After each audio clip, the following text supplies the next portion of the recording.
সাংবাদিক ইলিয়াস হোসেনকে তো আমরা সবাই চিনি।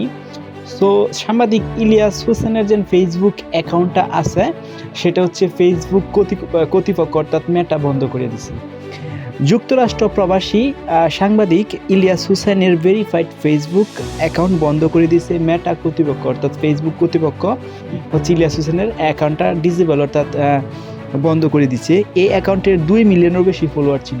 তো চিন্তা করে দেখেন, একটা অ্যাকাউন্টে 2 মিলিয়নের বেশি ফলোয়ার ছিল, সেই অ্যাকাউন্টটা বন্ধ করে দিচ্ছে মেটা কর্তৃপক্ষ।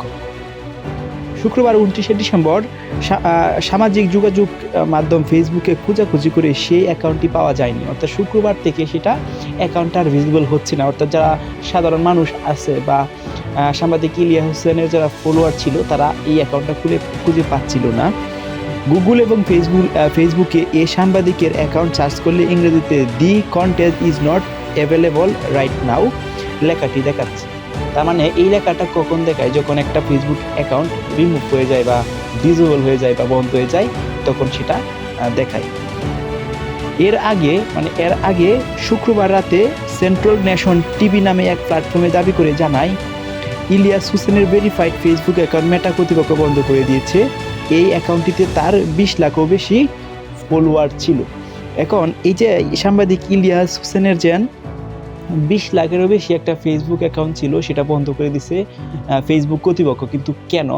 কারণ এটার রিজন অনেক থাকতে পারে। কারণ আমি এরকম আর একটা নিউজ দেখছিলাম, সেখানে বলা আছে উস্কানিমূলক কথাবার্তা বলার কারণে ফেসবুকে নাকি এই অ্যাকাউন্টটা ডিসেবল করে দিয়েছে, বা আদার্স কোনো ইস্যু থাকতে পারে। একটা পেজ বা একটা অ্যাকাউন্ট ফেসবুক কখন রিমুভ করে? যখন হচ্ছে এই অ্যাকাউন্টের এগনিস্টে কোনো হচ্ছে রিপোর্ট থাকে বা কোনো একটা খারাপ বিষয় থাকে।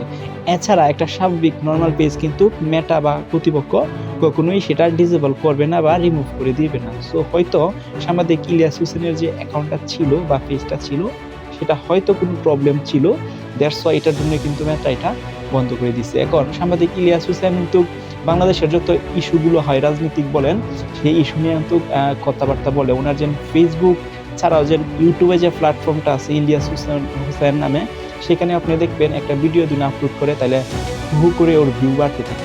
একদিনের ভিতরে দেখবেন 1 মিলিয়ন 2 মিলিয়নের ভিউ হয়ে যায়। সো অনেক অনুসারী ছিল সাংবাদিক ইলিয়াস হোসেনের। সো তেমনই অনুসারী ছিল ফেসবুক পেজও। এখন এই ফেসবুক পেজটা রিমুভ করে দিচ্ছে।